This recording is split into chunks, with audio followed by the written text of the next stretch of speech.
Galaxy News Hour live. राज्यले दिने मान पदवी विभूषण उपाधि र पुरस्कारको आफ्नै गरिमा र स्थापित मापदण्ड हुन्छ। तर शक्ति केन्द्रको संरक्षण पाएकालाई पदक र उपाधिले विभूषित गर्न तीनै मापदण्डलाई पटक पटक आफू अनुकूल बनाइन्छ। वरिष्ठ अधिवक्ताको उपाधि दिन गठित सर्वोच्च अदालतको समितिले बहालवाला कानुन मन्त्रीदेखि पार्टीका सांसदलाई वरिष्ठको दर्जा दिन खेलका नियम नै परिवर्तन गरेको छ। यसपटक वरिष्ठ अधिवक्ताको उपाधि पाउनेको संख्या नै 133 छ। यस प्रवृत्तिले उपाधिको गरिमा त घट्ने नै भयो, दर्जा पाउनेको सूची पनि लामो भएको छ। अझ यसअघि तत्कालीन प्रधान न्यायाधीश गोपाल पराजुलीले आफ्नो विरोध मत्थर पार्न इतिहासमै धेरै वकिललाई वरिष्ठको दर्जा दिएर कृतज्ञ बनाउने प्रयास गरेका थिए। वरिष्ठको पगडी गुथाउन होस् या आसेपासेलाई तकमा प्रदान गर्न भएका नियमै भत्काउने परम्पराले मान पदवी पाउनेहरूलाई समेत सहज नहुने अवस्था छ। देशको गौरव बढाउन विशिष्ट योगदान गर्ने व्यक्तिलाई दिइने पुरस्कार जब सत्ता वरिपरि रहनेहरूलाई तजबिजी शैलीमा भागभण्डा गरिन्छ अनि पाउनेलाई पनि लज्जित बनाउँछ। यही कारण कतिपयले त पाएको पुरस्कार र मान पदवी पनि अस्वीकार गर्न थालेका छन्।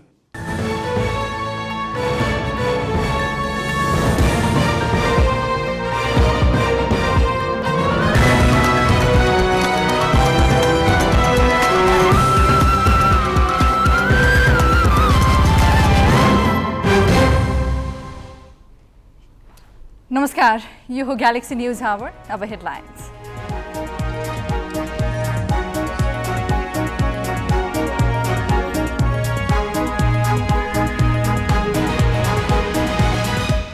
नेपालको आन्तरिक मामिलामा चीनको अस्वाभाविक चासो, आफू अनुकूल राजनीतिक वातावरण बनाउन वाम शक्ति बीच सहकार्यको प्रयास, नेताहरू भन्छन् शुभेच्छा मात्र। शान्ति प्रक्रियाका 15 वर्षपछि पनि द्वन्द्वकालीन ज्यादतीका पीडितलाई न्यायमा छलछाम, दोस्रो पटक बनाइएका आयोग पनि भोलिबाट शून्यमा परिणत हुने, आगामी प्रक्रिया अन्यलमय।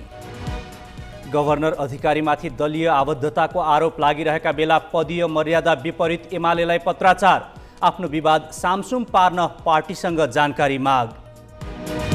रिक्त भएको 2.5 वर्षपछि उपसभामुख चयनका लागि भोलि मतदान, काङ्ग्रेसबाट भुसाल र एमालेबाट भट्टराई उम्मेद्वार। र ज्यान जोगाउन मालदिप्स भागेका श्रीलङ्काली राष्ट्रपति राजपाक्से सिङ्गापुर पुगे, कर्फ्यूको प्रवाह नगरी प्रदर्शनकारी सडकमै, अबका निशाना विक्रमासिंघे।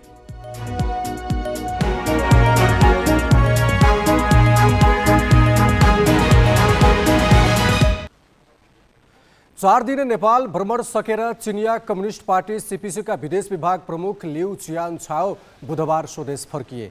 तर भ्रमणका क्रममा उनका गतिविधिले छाडेका तरङ्ग भने कायमै छन्। सीपीसी नेताका हैसियतमा आएका उनको भ्रमण यहाँका दलहरूसँगको सम्बन्ध विस्तारमा उपयोग त भयो नै, साथै नेपालका वाम दलहरूलाई उनले दिएको महत्त्व र उनीहरू बीचको सहकार्यका लागि उनले बिताएको समय अनि दिएको भनिएको सुझावले भने नेपालको आन्तरिक मामिलामा सकेसम्म बाहिरी रूपमा देखिने गरी नबोल्ने चीनले अब भूमिका बढाउन खोजेको प्रकट भएको छ। चिनिया कम्युनिस्ट पार्टीको राष्ट्रिय जनकङ्ग्रेसको पूर्व सन्ध्यामा नेपाल आएका लिउको यो भ्रमण पार्टीको विदेश विभाग प्रमुख भएपछिको पहिलो बाह्य यात्रा थियो।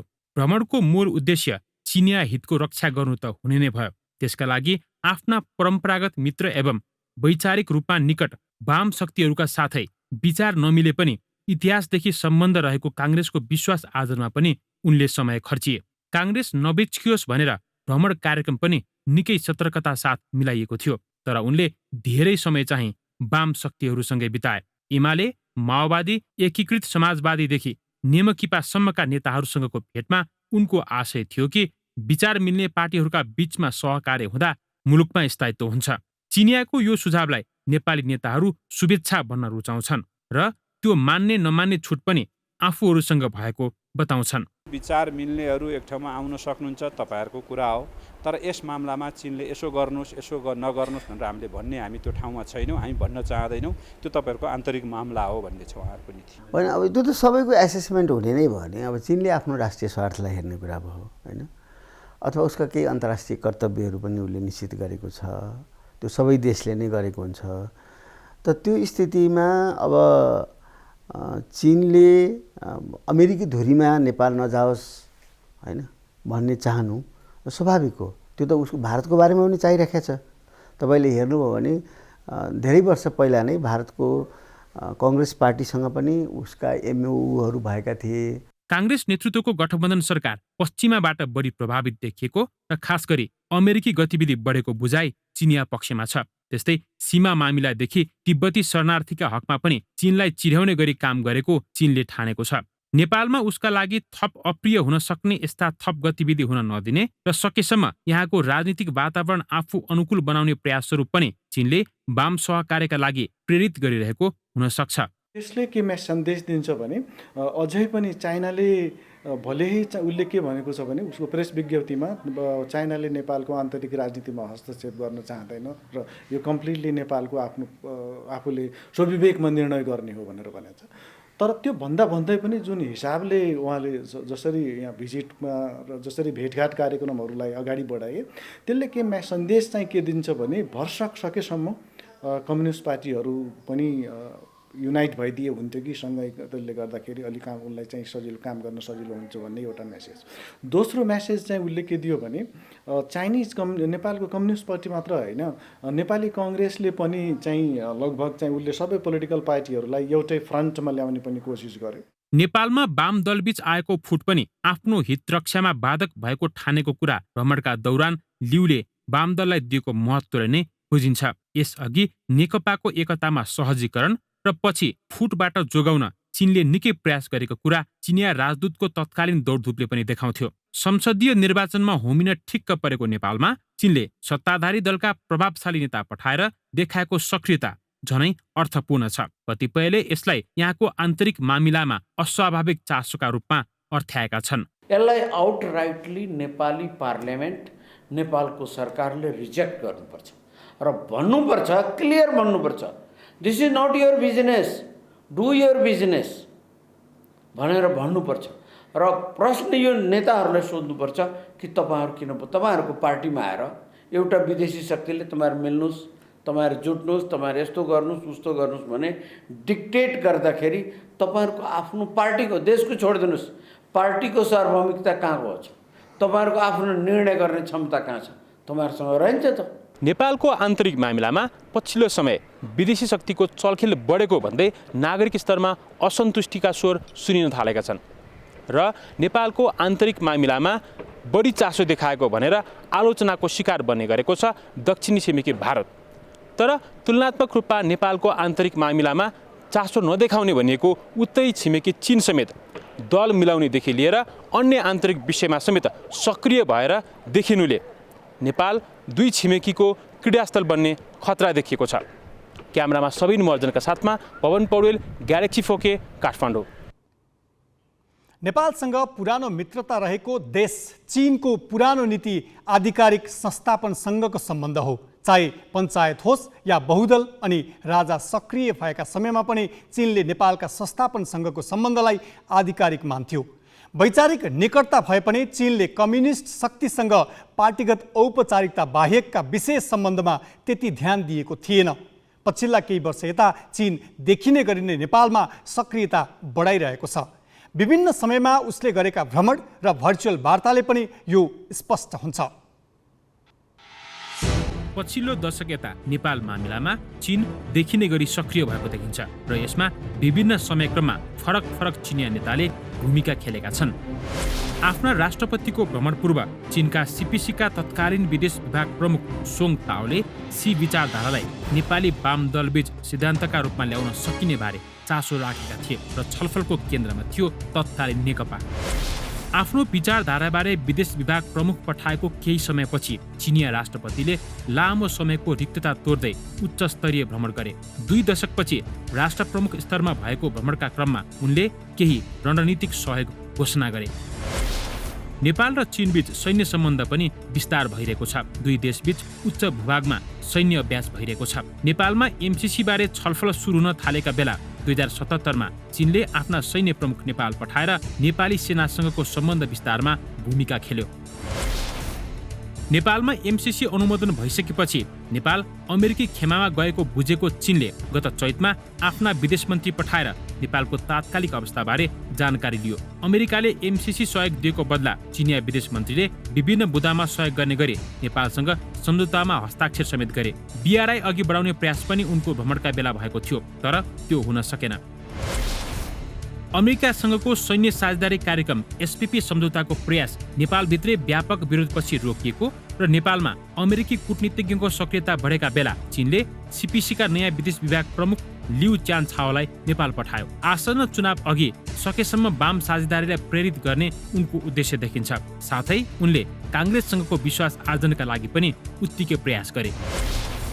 नेपालमा एमसीसी विवाद चर्किरहेका बेला चिनिया कम्युनिस्ट पार्टीका नेताहरूले पटक पटक वाम दललाई सँगै तथा बेग्ला बेग्लै राखेर भर्चुअल संवाद गरेका थिए। उनीहरूको आशय सम्झौता पारित गर्नबाट वाम दल बीचको एकता मार्फत रोक्नु थियो। हालै एसपीपी सम्झौता रद्द भएपछि पनि चिनिया नेताहरूले नेपालका दलहरूसँग भर्चुअल संवाद मार्फत एक चीन नीतिप्रतिको ऐक्यबद्धता खोजेका छन्।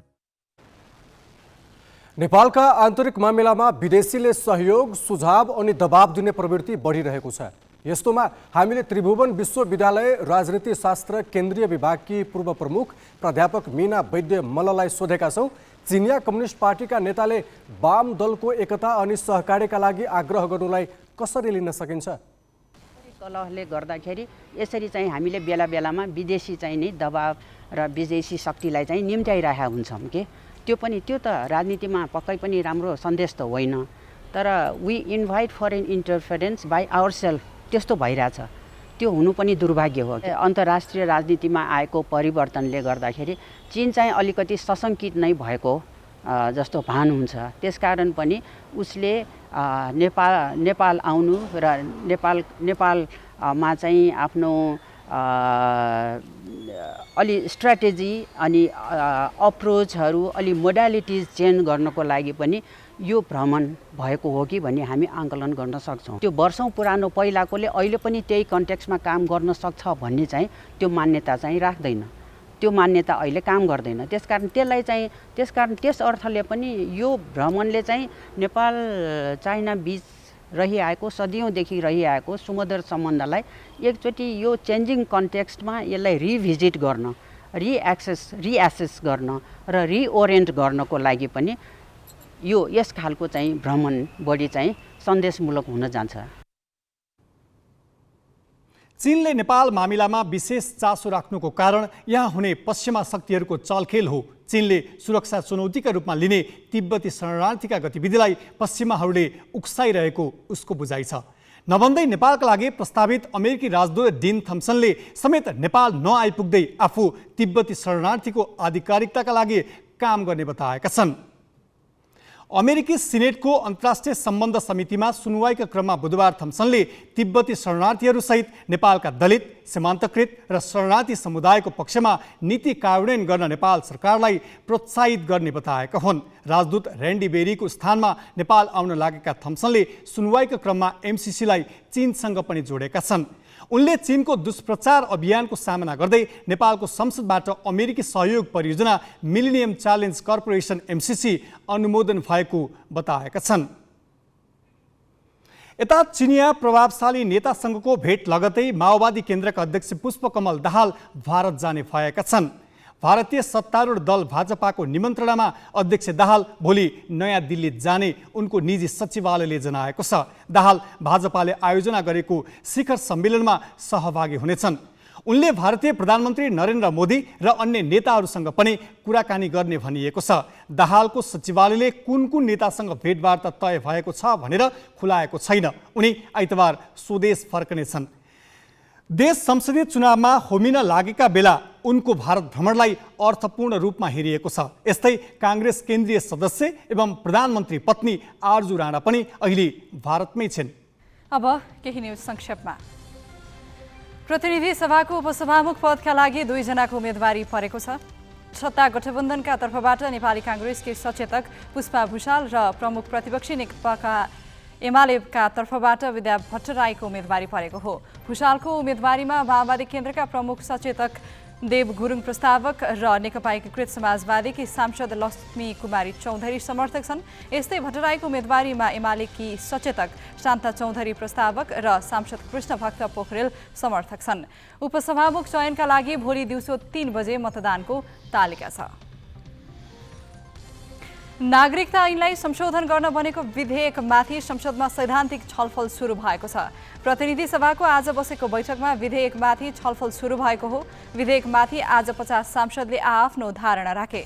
अधिकांश सांसदले आफूहरूको यसअघिको मेहनत खेर गएको भनी आक्रोश पोखेका छन्। एमाले, माओवादी केन्द्र र सांसदहरूले विवाह गरेर ल्याएको भोलिपल्टै बुहारीलाई अंगीकृत नागरिकता दिन नहुने र समितिले यसअघि निर्णय गरे अनुसार 7 वर्षको व्यवस्था गर्नुपर्नेमा जोड दिए। सरकारले राज्य व्यवस्था तथा सुशासन समितिले 22 महिना लगाएर छलफल गरी सदनमा पुर्याएको नागरिकता विधेयक फिर्ता लिई असार 24 गते नयाँ विधेयक दर्ता गराएको थियो।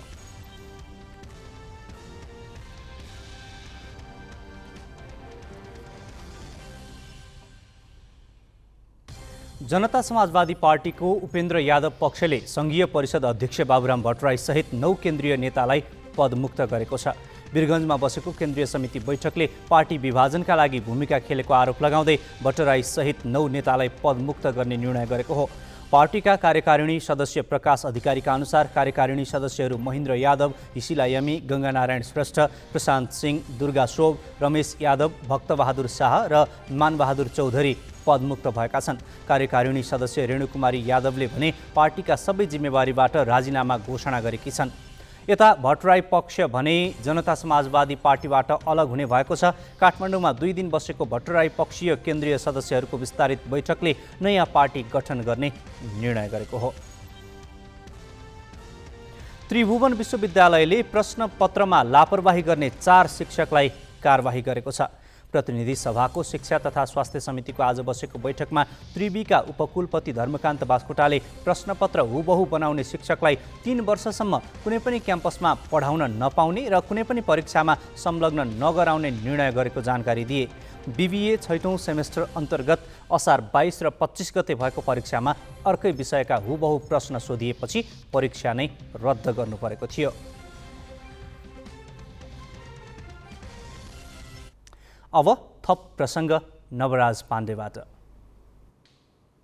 द्वन्द्वकालीन मुद्दा किनारा लगाउन गठन गरिएका सत्य निरूपण तथा मेलमिलाप र बेपत्ता व्यक्तिको छानबिन आयोग काम नसकी विघटन हुने भएका छन्।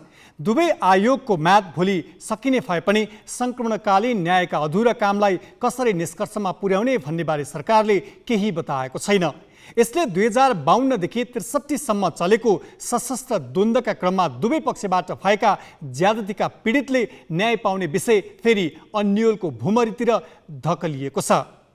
2052देखि 63सम्म चलेको माओवादीको सशस्त्र सङ्घर्षका क्रममा मानवाधिकारको गम्भीर उल्लङ्घन तथा मानवता विरुद्धका अपराधमा संलग्न व्यक्तिलाई दण्डित गर्ने र पीडितलाई न्याय दिने उद्देश्यले सङ्क्रमणकालीन न्यायका संयन्त्र बनाउने भनिएको थियो। विस्तृत शान्ति सम्झौताको यही व्यवस्था 2063को अन्तरिम संविधानमा पनि राखियो र 6 महिनाभित्र यो काम गर्ने भनियो। द्वन्द्वकालीन घटनाको जाँचबुझका लागि विशेष कार्यविधि र विशिष्ट दक्षता भएको जनशक्ति चाहिने भएकाले यसो भनिएको थियो। साथै नियमित अदालतबाट न्याय पाउन ढिला हुन सक्ने भएकाले पनि बेग्लै संयन्त्रको परिकल्पना गरिएको हो। तर यही व्यवस्था नै पीडितलाई न्याय नदिनका लागि छलछामको बहाना बन्यो। राष्ट्रिय अन्तर्राष्ट्रिय दबावमा बल्ल तल्ल 2071 सालमा कानुन ल्याएर सत्य निरूपण तथा मेलमिलाप र बेपत्ता छानबिन आयोग बनाइए, तर तिनलाई प्रभावकारी काम गर्न दिइएन। कानुनको अपूर्णता र स्रोत साधनको अपर्याप्ततामय यी आयोग रुमलिए। 2 वर्षका लागि गठित तत्कालीन आयोगका पदाधिकारीले 4 वर्षसम्म उजुरी सङ्कलन बाहेक अरू कुनै काम गर्न सकेनन्। त्यतिखेर 67,000 पीडितका उजुरी परेका थिए। तिनले काम गर्न नसकेको ठहर गरी 2075मा फेरि कानुन संशोधन गरी आयोगको संरचना हेरफेर गरियो। अर्को वर्ष माघमा अहिलेका पदाधिकारी नियुक्त गरिए, तर पीडितलाई न्याय दिन यिनले पनि सकेनन्। उजुरीको प्रारम्भिक छानबिन र परिचय पत्र वितरणमै यिनको काम सीमित देखियो। सत्य निरूपण आयोगले 618 जनालाई द्वन्द्व पीडित परिचय पत्र उपलब्ध गराएको छ भने बेपत्ता आयोगले 1321 परिवारका 3993 जनालाई परिचय पत्र उपलब्ध गराएको छ। 3289 उजुरी परेकामा 745 फर्स्योट भएको प्रवक्ता गङ्गाधर अधिकारीले जानकारी दिएका छन्। संक्रमणकालीन न्यायको मूल लक्ष्य द्वन्द्वकालीन ज्यादतीको छानबिन र पीडकलाई सजाय हो। तर छानबिनबाट दोषी देखिएका विरुद्ध कहाँ कसले मुद्दा दायर गर्ने भन्ने अहिलेसम्म यकिन गरिएको छैन। ती आएको म्याद शुक्रबार सकिँदैछ। त्यसपछि संक्रमणकालीन न्यायको प्रक्रिया कसरी अघि बढ्छ भन्ने सरकारले स्पष्ट भनेको छैन। नयाँ विधेयक संसदमा दर्ता गरी अर्कै ढाँचामा न्यायको प्रक्रिया अगाडि बढाउने तयारी भइरहेको कानुन मन्त्रालयका अधिकारीले बताएका छन्। तर त्यो ढाँचा के हो र पीडितले न्याय पाउँछन् भन्ने आधार के छ भन्ने रहस्यकै गर्भमा छ। बासु खड्का, ग्यालेक्सी फोके, काठमाडौँ। बृहत शान्ति सम्झौता भएको 1.5 दशक बितिसक्दा पनि सशस्त्र द्वन्द्वको समयमा बेपत्ता पारिएका नागरिकको परिवारले न आफन्तको पत्तो पाएका छन् न त राज्यले दिने कुनै सुविधा नै। बेपत्ताको खोजीका लागि भन्दै संवैधानिक आयोग गठन त भएको छ, तर आयोग पदाधिकारीलाई तलब खुवाउन बाहेक उल्लेख्य नतिजा आउन सकेको छैन। तत्कालीन द्वन्द्वको समयमा स्याङ्जाको वालिङ नगरपालिकाका 6 जना राज्य र द्वन्द्वरत पक्षबाट बेपत्ता बनाइएका थिए।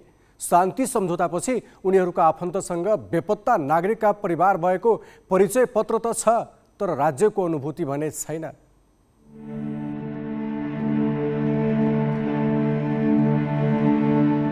विस्तृत शान्ति सम्झौता भएको 15 वर्ष पुगिसकेको छ।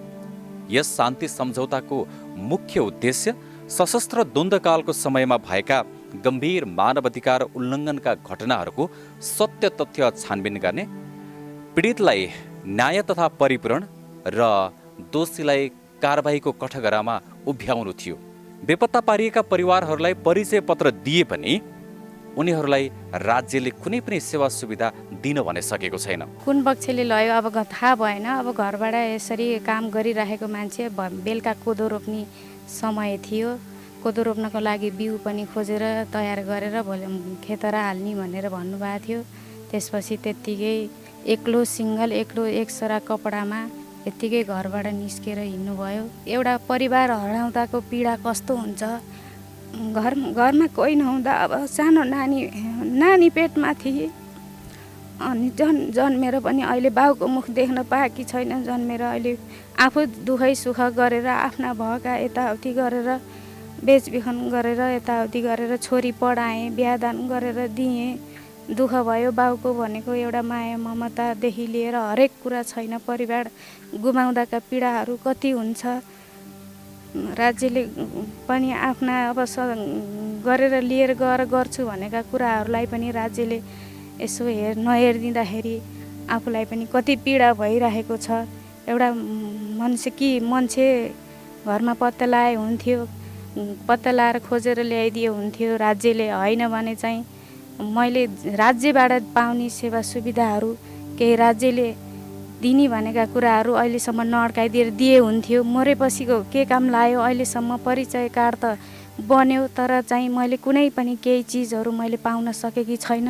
ओडामा गइन्थ्यो। ओडामा गएर अब ओडा सचिवहरूलाई अब ओडा अध्यक्षहरूलाई कुरा गर्दा अब पेपर बनाइदिनुहुन्थ्यो है। पेपर बनाइदिने अनि पछि त्यो परिवारलाई केही आर्थिक उपलब्ध गराउने भनेर थाहा भयो है। अनि मम्मीलाई लिएर जानुभयो दाइले। म त सानै के मैले त्यति बुझ्छु। दाइले लिएर जानुभयो। अब पेपर सेपर हाल्नुभयो। 1-2 चोटि बोलायो, संस्थाले पनि बोलाउनु भयो। मम्मी र म गइयो, यस्तै इन्टरभ्यू दिएँ होइन। त्यसबाट पनि केही पनि भएन क्या। हामीलाई त ठिक छ, भएन होइन। अब मम्मी त जुन एउटा राज्यमा काम गर्ने एउटा नेपाली सेनाको जस्तो मान्छे अब राज्यबाट हरायो होइन। हराएपछि जस्ट अरू केही नभयो भने त उसको श्रीमतीले एउटा एकल महिलाको वृद्ध भत्ता चाहियो। जस्तै बुढाबुढीलाई वृद्ध भत्ता दिन्छ नि, उसलाई त एकल महिलाको एउटा भत्ता परिचय कार्ड बनाइदिने होइन। केही थोरै तिनी रकम उपलब्ध गराइदिनु पर्ने थियो नि, त्यो पनि भएन कि। पल्टनबाट हराउनु भएको, तर कहाँ जानुभयो के गर्नु। पल्टन भन्नाले केमा जागिर गर्नुहुन्थ्यो? नेपाल आर्मीमा, नेपाली सेनाले। हजुर। त्योभन्दा पछि केही कागजातहरू अथवा तपाईँले सेवा सुविधाहरू केही पनि दिए छैन। उहाँ बेपत्ता भएदेखि अहिलेसम्म हजुर कुनै पनि उहाँको तर्फबाट उहाँले पाउनुपर्ने सेवा सुविधा मैले तर्फबाट पाउनुपर्ने उहाँ रकम खोज्न जाँदाखेरि पेन्सन पाउनुहुन्न। हजुरको श्रीमानले राजीनामा दिएर जानुभएको भनेर मैले सञ्जय कोषको पैसा निकालेर लिएर आएको। राजीनामा दिएर गएको भन्ने तपाईँलाई विश्वास छ? है छैन, मलाई थाहा छैन। नगरपालिका गएँ, कागज बनाएँ, त्यहाँबाट त्यही बेपत्तामा पेश गरियो। त्यही मलाई कसैले सेवा शुल्क कसैले दिनु भएन। दुवै पक्षबाट बेपत्ता पारिएका परिवारका सदस्यहरू, परिवारका नागरिकहरू भने अहिले आफ्नो परिवारको सदस्य जो बेपत्ता पारिएका छन् तिनको लास अथवा सास एक चीज भए पनि हामीलाई देऊ भन्ने आर्तनाद व्यक्त गरिरहेका छन्। मोहन सुनार, ग्यालेक्सी 4K, स्याङ्जा। संक्रमणकालीन न्यायका संयन्त्र बनाउनुको अर्थ न्याय नदिनका लागि होइन, झन् द्रुत प्रक्रियाबाट न्याय दिलाएर पीडितको घाउमा मलहम लगाउनु हो। तर यहाँ त पीडितको हातमा धोका र बेमानी बाहेक केही परेको छैन। पीडकहरू मिलेर राज्य स्तरबाटै भएको यो तहको छलछामले तत्काल त कसैलाई राहत महसुस होला, तर समाजको दीर्घकालीन शान्तिका लागि महँगो पर्न सक्छ। अब केही न्युज संक्षेपमा। लगातार तेस्रो दिन बढेपछि शेयर बजार परिसूचक 2000 अङ्क माथि पुगेको छ। आज 14.7 अङ्कले बढेपछि नेप्से 2001.5 अङ्कमा पुगेको हो। सोमबार 77 अङ्कले घटेको नेप्से त्यस यता 3 मा 86 अङ्कले बढेको छ। आज 13वटै समूहको सूचक बढेको छ। जलविद्युत समूहको सूचक सबैभन्दा धेरैले बढेको छ। आज 116 कम्पनीको शेयर मूल्य बढेको छ भने 55 कम्पनीका लगानीकर्ताको सम्पत्ति घटेको छ। यस्तै 2 अर्ब 41 करोड 18 लाख रुपैयाँको शेयर कारोबार भएको छ।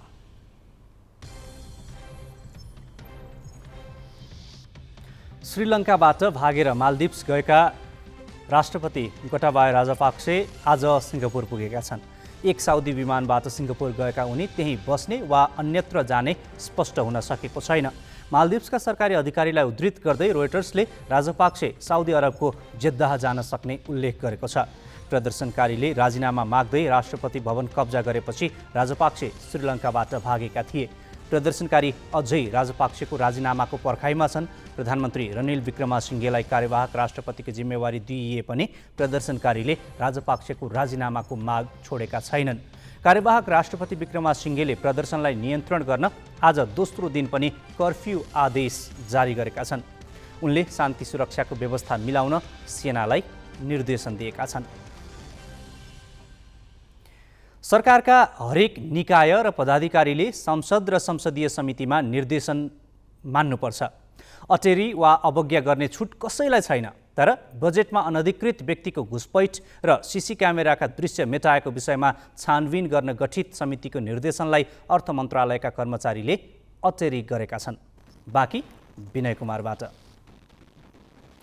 बजेटमा करका दर हेरफेरमा अनधिकृत व्यक्तिलाई संलग्न गराएको विषयमा संसदीय छानबिन समितिले अर्थ मन्त्रालयसँग आवश्यक कागजात मागेको थियो, तर मन्त्रालयले बुझाएन। सीसीटीभी फुटेज सुरक्षित नरहेको जवाफ दिएको मन्त्रालयले भनेको समयमा कागजात नबुझाएपछि संसदीय समितिको कार्यतालिका नै प्रभावित हुने भएको छ। समितिले मन्त्रालयलाई बिहीबार दिउँसो 2 बजेसम्म बजेट निर्माणसँग सम्बन्धित कागजात उपलब्ध गराउन भनेको थियो, तर समितिले 2 बजे तके कार्यालय समय गुज्रिँदा पनि पाएन। समितिका सचिव सुरेन्द्र अर्याल कागजातको पर्खाइमा कार्यालय समय सकिँदा पनि कार्यकक्षमै बसे, तर मन्त्रालयले कागजात नपठाएको मात्र होइन पत्रको जवाफ समेत फर्काएन। जो फर्स्ट आवर्डमा चाहिँ हामीले पत्रचार गरेका थियौँ, कागजात र अन्य विवरणहरू प्रमाणसहित इभन सीसीटीभी फुटेज सहितको लागि चाहिँ हामीले पत्रचार गरेका थियौँ र त्यो पत्रमा हामीले आज दिउँसो 2 बजेसम्म चाहिँ विवरण उपलब्ध गराउनु भनेका थियौँ। अब अहिलेसम्म चाहिँ प्राप्त हुन आएको छैन। अब त्यहाँ अब प्रक्रिया नपुगेर होला अथवा के हो, म यहाँ अब फलोअप पनि गरिरहेको छु। अझै पनि अपेक्षा गरौँ, 5 त भइसक्यो, आज आओस्, आशा गरौँ अझै पनि केही समय। मन्त्रालयले बजेट निर्माणसँग सम्बन्धित कागजात र सीसीटीभी फुटेज नदिएपछि समितिको कार्यतालिका प्रभावित हुने भएको छ। बिहीबार 2 बजेपछि कागजात अध्ययनका लागि सदस्यलाई उपलब्ध गराउने र शुक्रबार बिहान 10 बजे कागजात र सीसीटीभी फुटेज बारे छलफल गर्ने समितिको कार्यतालिका थियो। अर्थको अटेरीपछि शुक्रबार बिहान के विषयमा छलफल गर्ने भन्ने अन्यल छ। भलै अब 7 दिनको समय रहेको समितिले शुक्रबार मन्त्रालयका सचिव मधु मरासिनी र राजस्व सचिव कृष्णहरि पुष्करलाई बोलाएको छ। हाम्रो समितिकै समय चाहिँ असाध्यै चापमा छ, त्यस कारणले गर्दाखेरि चाहिँ समय नै हामीले पर्याप्त समय दिएका होइनौँ। अब हामीले हिजो मात्रै पत्र गयो, अब सबै कलेक्सन गर्दा डकुमेन्टहरू चाहिँ तयार गर्दाखेरि त्यहाँ पनि समय लाग्या होला भन्ने चाहिँ अनुमान गर्न सकिन्छ। र मैले फलोअप गर्दाखेरि चाहिँ अब ढिला भए पनि मैले सम्भव भएसम्म आएर चाहिँ मैले पठाउँछु भन्नुभएको छ सचिवजीले। त्यसलाई सकारात्मक दृष्टिकोणले नै हेरौँ। तर एउटा कुरा चाहिँ तपाईँले भने के हो भने अलिकति अब हामीले समयमा कागजात प्रमाणहरू आएनन् भने अब हाम्रा यो भनौँ न छलफलका विषयहरू केही प्रभावित चाहिँ हुन सक्छन्। करका दर हेरफेरमा अनधिकृत व्यक्तिको संलग्नता र प्रमाणका रूपमा रहेको सीसीटीभी फुटेज मेटाइएको मन्त्रालयको जवाफपछि अर्थमन्त्री जनार्दन शर्मा राजीनामा दिन बाध्य भए। अर्थ मन्त्रालय अहिले प्रधानमन्त्री शेरबहादुर देउवाले सम्हालिरहेका छन्। समितिले मागेका बजेट निर्माणसँग सम्बन्धित कागजात प्रधानमन्त्री निवास बालुवाटारमा पुर्याइएको स्रोतले जनाएको छ। छानबिनमा कतै प्रधानमन्त्रीले नै असहयोग गर्न खोजेका त होइनन् भन्ने प्रश्न उठेको छ। क्यामेरामा योगेश लामाका साथ जितेन्द्र झा, ग्यालेक्सी 4K, काठमाडौँ। मुलुकको वित्तीय सुरक्षा कति महत्त्वपूर्ण छ भन्ने भर्खरै मात्र छिमेकी देश श्रीलङ्कामा विदेशी मुद्राको अभावले सत्ता पलट भएको घटनाले देखाइसकेको छ।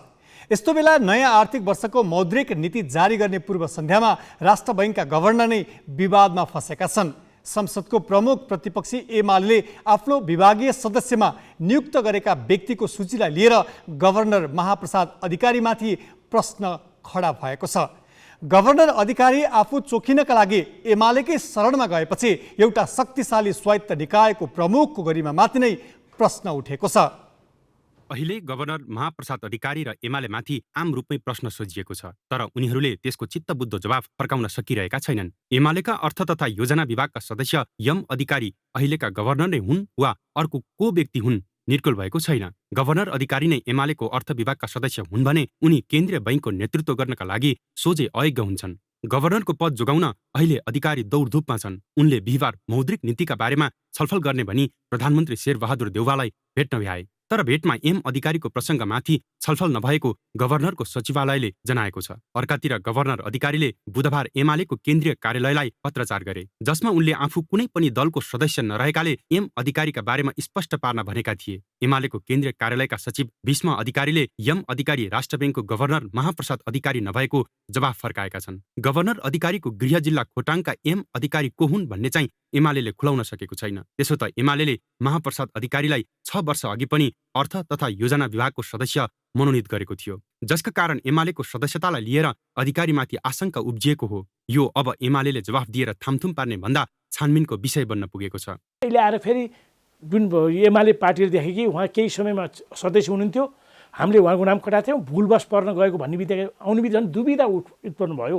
यदि यो दुविधा उत्पन्न भएको छ भने त्यस्तो जिम्मेवार पदमा भएको व्यक्तिले उहाँ यदि मेम्बर छैन भने पनि मेम्बर छैन, छ भने कहिलेदेखि हो होइन भन्ने कुरा छानबिन एउटा चाहिँ राष्ट्र बैङ्क ऐनको चाहिँ दफा चाहिँ 23 अनुसार छानबिनलाई पनि गर्न सकिने भयो, या पार्लियामेन्ट्री कमिटीले छानबिन गरेर एउटा चाहिँ यो चाहिँ निर्कुल पनि गर्न सक्ने अवस्था छ। सदनदेखि सामाजिक सञ्जालसम्म गभर्नर विरुद्ध आवाज उठेको छ। चोखिने आधार उनीसँग नभएका होइनन्। गभर्नर सामु सरकारी संयन्त्र प्रयोग गरेर स्वतन्त्र छानबिनका लागि पहल गर्ने वा आफ्ना तर्फबाट वक्तव्य निकाल्ने विकल्प थिए, तर त्यो आँट उनले गर्न सकेनन्। समस्यालाई ढाकछोप गर्ने शैलीले गभर्नरको गरिमालाई कमजोर बनाउँदै लगेको छ। आफू चोखिने उपायका लागि गभर्नर स्वयं एमालेको शरणमा पुगेका छन्, जुन केन्द्रीय बैङ्क प्रमुखको गरिमामाथि ठूलो धक्का हो। त्यसैले उनको राजीनामाकै माग उठेको छ। महाप्रसादलाई एम अधिकारी भनेर चाहिँ छोटकरीमा लेखिएको छ, त्यो अलिकति डिसेप्टिभ है, अलिकति छकाउने छल्ने खालको जस्तो चाहिँ कार्य देखिन्छ त्यहाँ। तर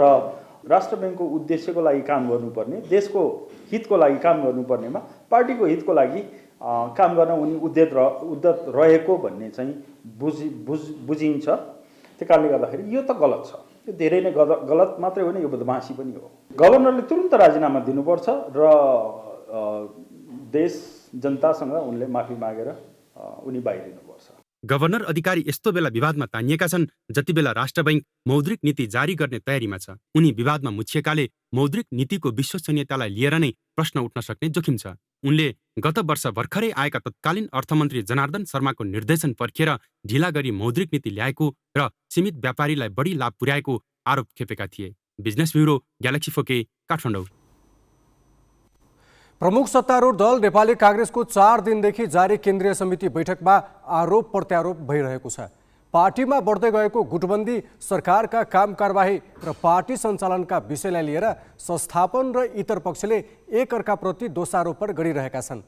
गुटगत भेला तथा बैठक नगर्न निर्देशन दिएका सभापति शेरबहादुर देउवाप्रति नै केही केन्द्रीय सदस्यले प्रश्न तिर्स्याएका छन्। बुधबारको बैठकमा बोल्ने अधिकांश केन्द्रीय सदस्यले दुई महामन्त्रीसहित संस्थापन इतर पक्षमाथि पार्टीमा गुटबन्दी गरेको आरोप लगाए। होटल तथा पार्टी प्यालेसमा भेला गरेर आफ्नै पार्टी र नेतृत्वको आलोचना गर्दै सिङ्गो पार्टी कमजोर बनाएको उनीहरूको दाबी थियो। त्यसलाई बल पुग्ने गरी सभापति देउवाले गुटगत भेला नगर्न र गर्नै परे पार्टी कार्यालयमै गर्न निर्देशन दिए। तर बिहिबारको बैठकमा केही प्रभावशाली केन्द्रीय सदस्यले पार्टी सभापति देउवा र संस्थापन पक्षीय केन्द्रीय सदस्यले नै गुटबन्दी गरेको र फरक मत राख्नेलाई बेवास्ता गरेको धारणा राखे। पार्टी कार्यालयमा आफूहरूलाई बस्ने ठाउँ समेत नभएको उनीहरूको गुनासो थियो। उहाँसँग लडेर हारेका र हामी केन्द्रीय कार्य समिति सदस्यहरू पनि कसैको कोठा नगएर एउटा ठुलो कोठा उहाँले दिनुभयो भने अहिले त म स्वास्थ्य ठिक छैन, तपाईँहरूलाई थाहा छ। अलिकति दिन 10 दिनपछि मै आएर डेली बस्छु नि, आफ्नो पार्टी अफिसमा यत्रो साथी आउँछन् र कहाँ भेटघाट गरेँ। उहाँका पदाधिकारीहरू छन्, उहाँको अफिस छ, बस्ने ठाउँ छैन।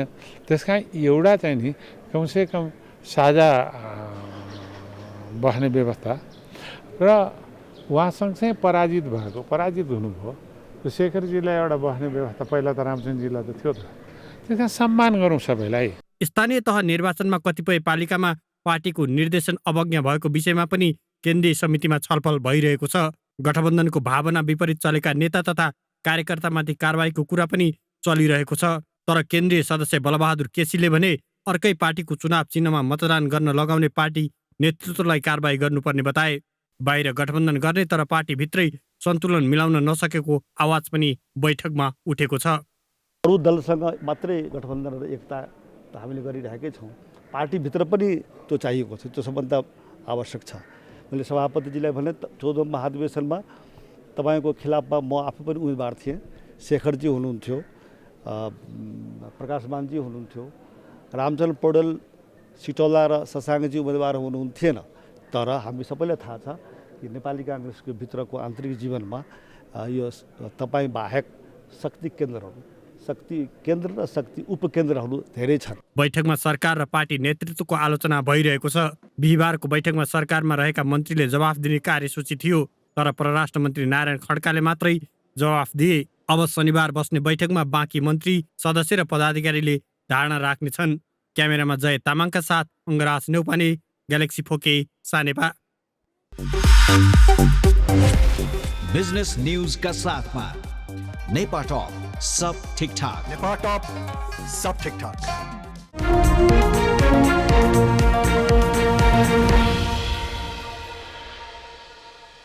मुलुकका सबै आर्थिक सूचकहरू खराब दिशामा छन्। सार्वजनिक ऋणको आकार बढेर 17 खर्ब नागिसकेको छ।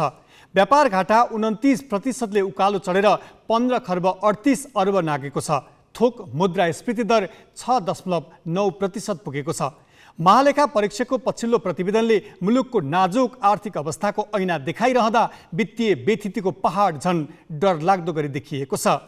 भर्खरै स्थापित भएका प्रदेश र स्थानीय सरकार समेत वित्तीय अनुशासनमा सङ्घभन्दा कुनै अर्थमा फरक देखिन सकेका छैनन्। कार्यालयहरूको अद्यावधिक बेरुजु 4 खर्ब 83 अर्ब नागेको छ।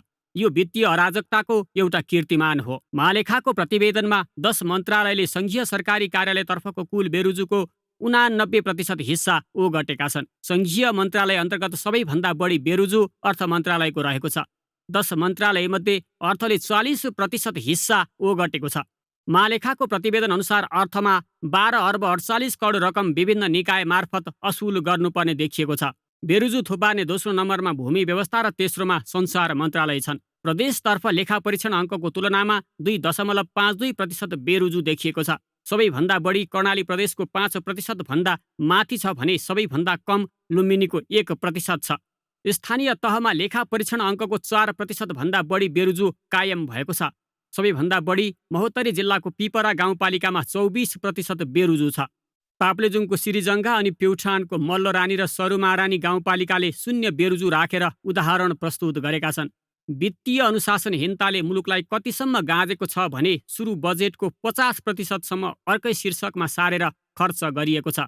एउटा निकायका लागि छुट्याएको रकम अर्कोमा सार्दा 10% भन्दा बढी रकमान्तर गर्न पाइँदैन। तर महालेखाको अध्ययन अनुसार मधेसी आयोगले 50% रकमान्तर गरेको छ। मधेसी आयोगको आर्थिक वर्ष 2077-78 को सुरु बजेट 3 करोड 46 लाख देखिन्छ।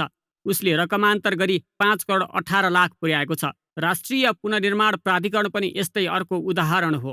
उसको सुरुको बजेट 55 अर्ब रहेकामा विभिन्न शीर्षकमा रकमान्तर गरी 69 अर्ब 33 करोड पुर्याएको देखिन्छ। थारू आयोगले करिब 25% र निर्वाचन आयोगले 24% रकमान्तर गरेका छन्। श्रम मन्त्रालयको 8 अर्ब 39 करोड बजेट रहेकामा 5 अर्ब 22 करोड रकमान्तर भएको देखिन्छ। आर्थिक सहायता सम्बन्धी कार्यविधि 2068ले राष्ट्रिय जीवनका महत्त्वपूर्ण व्यक्तिलाई औषधोपचार तथा आर्थिक सहायता दिन खुला गरेको छ, तर तोकिएको दरमा उपलब्ध गराउने उल्लेख छ। तर यसको व्यापक दुरुपयोग भएको छ। कार्यविधि अनुसार एकजनालाई बढीमा 7 लाख दिन सकिनेमा पहुँचवालाले करोडसम्म हात पारेका छन्। 10 लाख लिनेमा 11 जना छन्। यही कार्यविधिमा टेकेर गैर सरकारी संस्थाले समेत 1 करोड रकम सहायता बुझेको महालेखाले औँल्याएको छ। यसैगरी सांस्कृतिक विकास कोषले पनि 20 लाख रुपैयाँ उपचार खर्च नै भनेर बुझेको छ। विदेशमा उपचार गराउनका लागि राज्य कोषबाट सहायता दिन जनस्वास्थ्य ऐन 2075ले निषेध नै गरेको छ। तर ऐन प्रतिकूल हुने गरी गृह मन्त्रालयले जथाभावी रकम बाँडेको छ। यसरी रकम लैजानेमा पूर्व प्रधानमन्त्री केपी ओली र झलनाथ खनाल नै अगाडि छन्। पछिल्लो 3 वर्षमा 30 करोड रुपैयाँ पहुँचवालाले हत्याएकाले महालेखाले कार्यविधिमा टेकेर मात्रै रकम उपलब्ध गराउन गृहलाई ध्यानाकर्षण गराएको छ। हामी ग्यालेक्सी न्युज आवरको अन्त्यमा छौँ। जाँदै जाँदै हेडलाइन्स।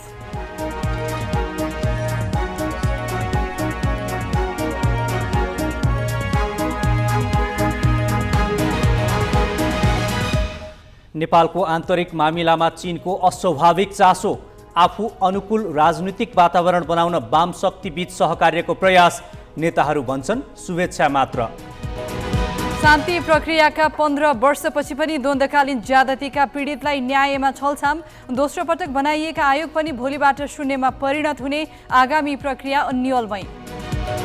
गभर्नर अधिकारीमाथि दलीय आबद्धताको आरोप लागिरहेका बेला पदीय मर्यादा विपरीत एमालेलाई पत्राचार, आफ्नो विवाद सामसुम पार्न पार्टीसँग जानकारी माग। रिक्त भएको 2.5 वर्षपछि उपसभामुख चयनका लागि भोलि मतदान, काङ्ग्रेसबाट भुसाल र एमालेबाट भट्टराई उम्मेद्वार। र ज्यान जोगाउन मालदिप्स भागेका श्रीलङ्काली राष्ट्रपति राजपक्ष सिङ्गापुर पुगे, कर्फ्यूको प्रवाह नगरी प्रदर्शनकारी सडकमै, अबको निशाना विक्रमासिंघे।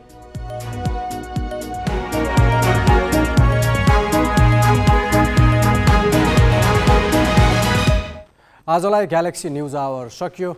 नमस्ते।